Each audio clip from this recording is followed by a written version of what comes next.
through the war years, obviously I was only 5. I was evacuated away from Birmingham into Evesham, and you believe me, I was glad to get back to Birmingham. Evesham is country, but even though the war was still going on, the people that we went to wasn't very kind to us. And my sister was able to ride home to my mum, and my mum came and fetched us back in September 41. My dad couldn't go to war because he had rheumatic fever and he left him with a heart defect. But he did his job as a fire watchman.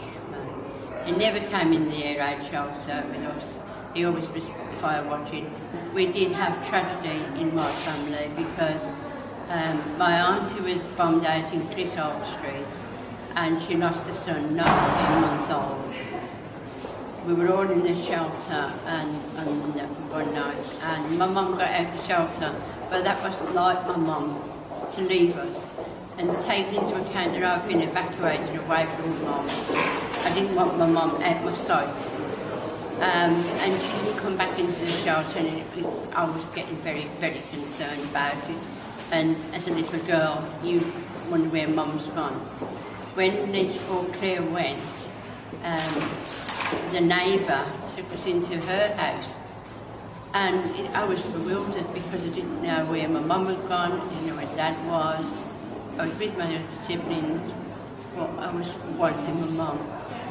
And then finally the neighbour did take us back over home. My mum was sitting in the chair and she was crying. She sat us down and told us that our grandparents had gone to heaven. And that has lived with me all my life. And when you live through a war, it is traumatic and it's just stay with you.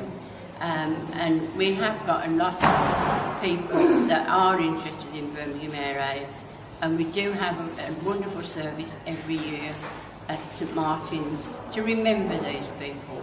There's 2,241 killed in Birmingham, and people didn't know because there was a D notice put on Birmingham. And in the papers it used to read, it was raised on a Midland town or a Midland city. It was never Birmingham.